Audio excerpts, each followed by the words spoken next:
Hello दोस्तों, इस video में हम कोऑर्डिनेटर 3 के बारे में बात करेंगे। आप सबको पता होगा कि कोऑर्डिनेटर 3 एक एमवीसी फ्रेमवर्क है। MVC means model view controller. आप सबको पता होगा कि मॉडल में हम डेटाबेस रिलेटेड लॉजिक लिखते हैं और व्यू में हम HTML रिलेटेड या आपके जो फ्रंट एंड का व्यू रिलेटेड आप लॉजिक या कोड वहाँ पे लिख सकते हैं। और कंट्रोलर में आप आपके एप्लीकेशन का जो बिजनेस लॉजिक होता है, एक्चुअल लॉजिक, वो आप कंट्रोलर में लिखते हैं। लेकिन इस वीडियो में मैं स्पेशली आपको एप्लीकेशन फ्लो डायग्राम के बारे में ही बात करूँगा, क्योंकि अक्सर इंटरव्यू में एक क्वेश्चन पूछा जाता है और यूज़र्स को काफ़ी डिफ़िकल्टीज होती है आंसर करने में। तो इस वीडियो में मैं डेप्थ में बात करूँगा एप्लीकेशन फ्लो डायग्राम के बारे में। और ये जो डायग्राम आप मेरे स्क्रीन पे देख रहे हैं, ये ऑफिशियल साइट पे ही दिया गया है कोऑर्डिनेटर के। आपको कोऑर्डिनेटर के ऑफिशियल वेबसाइट पे जाना होगा, आप वहाँ पे देख सकते हैं। उसकी लेफ्ट साइड मेन्यू में आप कोऑर्डिनेटर के ओवरव्यू में जाएंगे, फिर एप्लीकेशन फ्लो चार्ट के अंदर जाएंगे तो आपको ये डायग्राम दिखेगा एप्लीकेशन फ्लो चार्ट करके। इसमें आप देख सकते हैं data flow through out the system बताया गया है और बहुत इजीली एक्सप्लेन किया गया है। और ये बहुत इम्पोर्टेंट होता है आप कोऑर्डिनेटर के एप्लीकेशन को एक्चुअल में मतलब एक्चुअल डेटा फ्लो कैसे होता है वो बहुत इजीली एक्सप्लेन किया गया है, इसलिए मैं आपको इसके बारे में बताऊंगा और ये बहुत इम्पोर्टेंट होता है। आप देख सकते हैं। और एक एग्जाम यूआरएल हम रेफरेंस में लेंगे जिससे आप इजीली एक्सप्लेन अंडरस्टैंड कर सकते हैं। फॉर एग्जांपल, आपका प्रोजेक्ट आपने बनाया है डेमो नेम से, तो डेमो आपका प्रोजेक्ट का नेम होगा, ठीक है। और उसके डेमो आपका प्रोजेक्ट का नेम है और आपके सपोज आप कोई XYZ URL ब्राउज़र में लोड कर रहे हैं कोऑर्डिनेटर का, ठीक है। तो सबसे पहले क्या होगा, आपका जो प्रोजेक्ट का रूट डायरेक्टरी है उसके डायरेक्टरी के अंदर जो index.php फाइल रहेगी वो सबसे पहला एग्जीक्यूट होगी। वो इसलिए पहला एग्जीक्यूट होगी क्योंकि आपका जो कोऑर्डिनेटर फ्रेमवर्क को डेवलप करने के लिए जो लैंग्वेज यूज़ किया गया है वो है PHP। और PHP का जो एंट्री पॉइंट होता है या मेन फाइल होता है वो index.php ही होता है, ठीक है। तो इसलिए इस फ्रेमवर्क में भी index.php यूज़ किया गया है। index.php आप इस तरह बोल सकते हैं कि ये कोऑर्डिनेटर प्रोजेक्ट का एंट्री पॉइंट होता है, ठीक है। और ये पेज और इम्पोर्टेंट इसलिए भी होता है क्योंकि इस पेज में आपके बहुत इम्पोर्टेंट कॉन्फ़िगरेशन डिफाइन किया गया होता है और आपके जो एप्लीकेशन के जो कोर फाइल्स होते हैं जिससे पूरा एंटायर एप्लीकेशन वर्क करता है, वो सारी फाइल्स के जो लॉजिक्स होते हैं या एंट्री पॉइंट होते हैं या कॉन्फ़िगरेशन होते हैं वो सारे इसी फाइल में डिफाइन किया होता है। इसलिए ये सबसे पहले लोड होता है index.php। इसके बाद वो रिक्वेस्ट जाता है राउटिंग के पास इसलिए जाता है कि आपने देखा होगा कि कोऑर्डिनेटर का जो यूआरएल होता है वो इस तरह होता है, लोकल होस्ट होगा, फिर फॉरवर्ड स्लैश होगा, आपके प्रोजेक्ट का नेम हो सकता है, प्रोजेक्ट के नाम के बाद फॉरवर्ड स्लैश होता है, उसके बाद index.php होता है। बहुत से केसेस में कैसा होता है index.php ओवर राइट किया जाता है, तो वो कभी कभी कह रहे यूआरएल में नहीं दिखता, लेकिन वो डिफ़ॉल्ट लोड होता ही है, उसके विदाउट आपका प्रोजेक्ट चलेगा नहीं। वो ओवरराइड करते हैं बट वो एक्चुअल में होता है वहाँ पे यूआरएल में ओवरराइड करते हैं, बट वो एक्चुअल जो एग्जीक्यूशन होता है वो index.php से होके जाता है क्योंकि वो बहुत इंपॉर्टेंट फाइल होती है, ठीक है। तो उसका जो फ्लो यूआरएल होता है आपका सबसे पहले लोकल होस्ट होगा, फॉरवर्ड स्लैश होगा, आपका कोऑर्डिनेटर का फोल्डर का रूट फोल्डर होगा। फॉर एग्जांपल आपने बनाया होगा डेमो करके, तो डेमो आपका प्रोजेक्ट का डायरेक्टरी का नेम होगा वहाँ पे। उसके बाद index.php होगा। उसके बाद आपका उसके बाद आपका कंट्रोलर का नेम होता है। कंट्रोलर का नेम फॉर एग्जांपल जो डिफ़ॉल्ट कंट्रोलर होता है आप सबको पता होगा कि वेलकम होता है, और वेलकम के बाद लोड होता है उसके अंदर जो मेथड होता है डिफ़ॉल्ट इंडेक्स वो लोड होता है। तो इस तरह आपका यूआरएल होता है local host forward slash demo demo forward slash index dot php forward slash आपका कंट्रोलर का नाम वेलकम, वेलकम के बाद फॉरवर्ड स्लैश आपका मेथड नाम इंडेक्स, फॉरवर्ड स्लैश अगर आप कोई पैरामीटर पास कर रहे हैं तो उसके बाद आप पास कर सकते हैं यूआरएल में ही। ठीक है, तो इस डायग्राम के अकॉर्डिंग सबसे पहले रिक्वेस्ट इंडेक्स डॉट php के बाद राउटिंग के पास जाती है। राउटिंग में आपके राउटिंग डिफाइन होती है, जैसे कि कह रही फ्रेमवर्क कैसे वहाँ पे राउटिंग में कैसा होता है कि आपका डिफ़ॉल्ट कंट्रोलर डिफाइन होता है।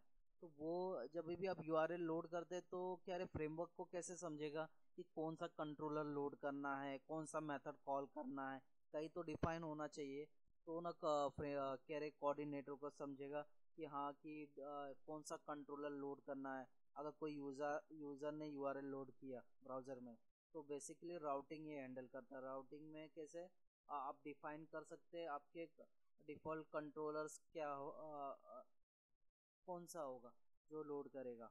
तो राउटिंग वो सब या कस्टम यूआरएल आप डिफाइन कर सकते हैं, ये सारा पार्ट राउटिंग में हैंडल किया जाता है। अब राउटिंग के बाद आप देख सकते हैं नेक्स्ट है सिक्योरिटी, या फिर राउटिंग के बॉटम में एक दिया है कैशिंग। कैशिंग का मैं आपको लास्ट में बताऊंगा। अब हम सबसे पहले नॉर्मल जो एग्जीक्यूशन है वही पहले डिस्कस कर लेंगे, मतलब इसी वीडियो के एंड में बताऊंगा जब हमारा व्यू का पार्ट आ जाएगा तभी। तो सबसे पहले इंडेक्स डॉट php के बाद राउटिंग में जाता है, राउटिंग के बाद सिक्योरिटी। सिक्योरिटी में क्या होता है बेसिकली आपका जब भी आपका रिक्वेस्ट कंट्रोलर के पास जाने से पहले वो सिक्योरिटी के पास जाता है। आप देख सकते हैं पॉइंट नंबर 4 में दिया है, 4 में क्या दिया है सिक्योरिटी में क्या बोला गया है, before the application controller is loaded the http request and any user submitted data is filter for security. तो बेसिकली यहाँ पे वैलिडेशन और ऑथराइजेशन होता है, इट्स लाइक अ मिडलवेयर होता है। आप कह रहे बिफोर आपका कोई कस्टम या डिफ़ॉल्ट कंट्रोलर एग्जीक्यूशन से पहले डेटा वैलिडेशन होता है, वो सारा पार्ट सिक्योरिटी में हैंडल होता है। उसके बाद आपका रिक्वेस्ट आपके कंट्रोलर में जाएंगे, वो डिफ़ॉल्ट हो सकता है या आपका कस्टम कोई कंट्रोलर हो सकता है जो आपने डिफाइन।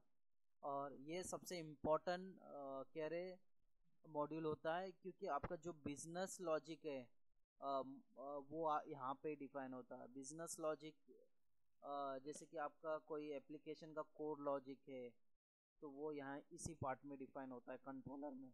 और कंट्रोलर बेसिकली मॉडल से इंटरेक्ट करता है। आपको पता होगा मॉडल में हम business related business means database related queries हम यहाँ पे लिख सकते हैं। मोर देन वन डेटाबेस आपको कनेक्ट करना रहेगा तो सारा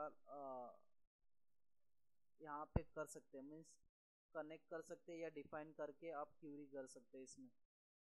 उसके बाद आपने कोई कस्टम लाइब्रेरी बनाई है तो आप लाइब्रेरी में लोड कर सकते हो, उसके साथ ये इंटरेक्ट करता है कंट्रोलर।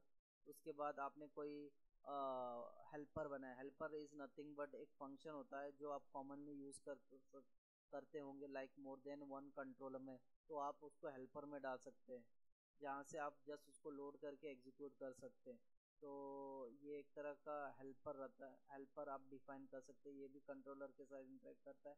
प्लगइन, आपने कोई थर्ड पार्टी प्लगइन यूज़ किया है तो वो भी आप कंट्रोलर के थ्रू इंटरेक्ट कर सकते हैं, या कोई थर्ड पार्टी स्क्रिप्ट है जो आप बार बार यूज़ कर रहे हैं या थर्ड पार्टी प्लगइन यूज़ कर रहे हैं बार बार, तो वो आप यहाँ कह रहे प्लगइन सेक्शन में लोड करके इंटरेक्ट कर सकते हैं कंट्रोलर के साथ। या कोई स्क्रिप्ट है जो बार बार आप यूज़ कर रहे हो उसको लोड करके आप कंट्रोलर में कह रहे एग्जीक्यूट कर सकते हैं। और ये बाय डायरेक्शनल है, इंटरेक्ट करता है। देखिए उसका जो साइन है देख सकते हैं आप, एक फॉरवर्ड है, फिर बाद लेफ्ट साइड एक राइट साइड में फॉरवर्ड है, बैक साइड बैकवर्ड भी है, तो ये बाय डायरेक्शनल है, इंटरेक्ट करता है। ओके,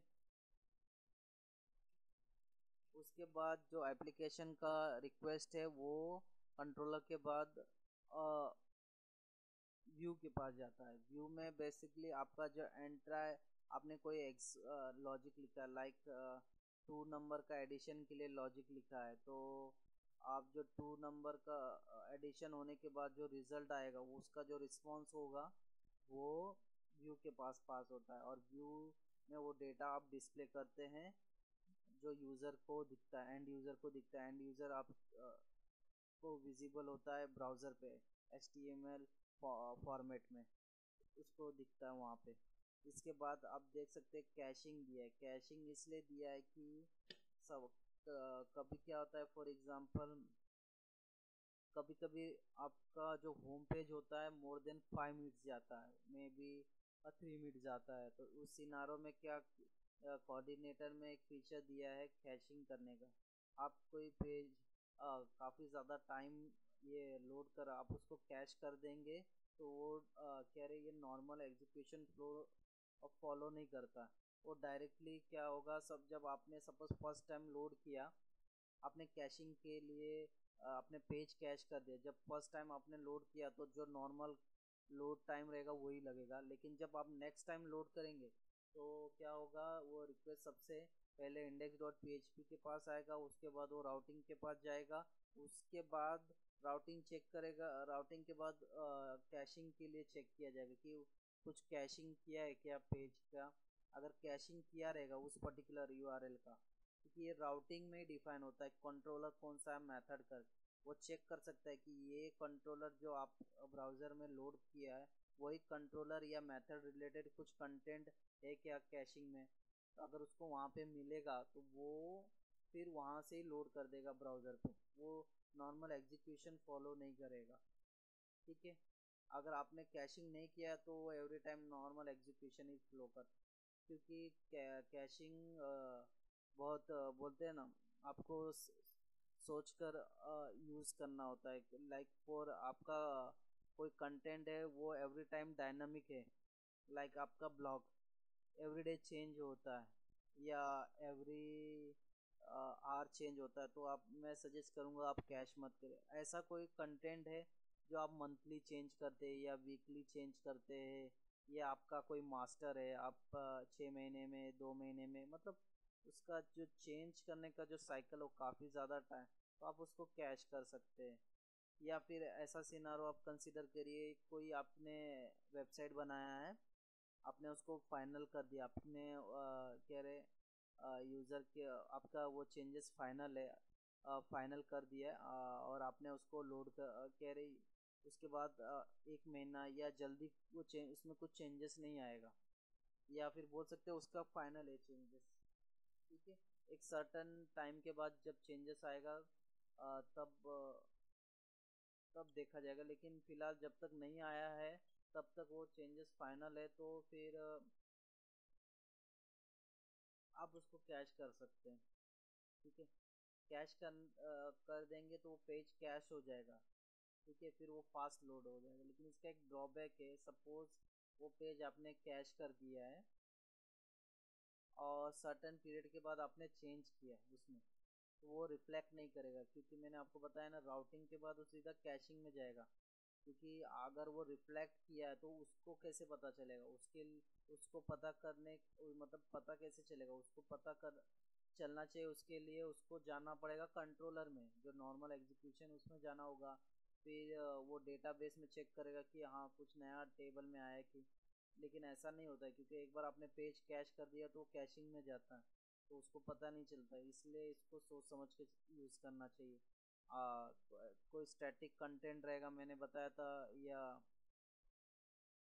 तो आप इजीली कैश कर सकते हैं जिस तरह मैंने आपको एक्सप्लेन किया है।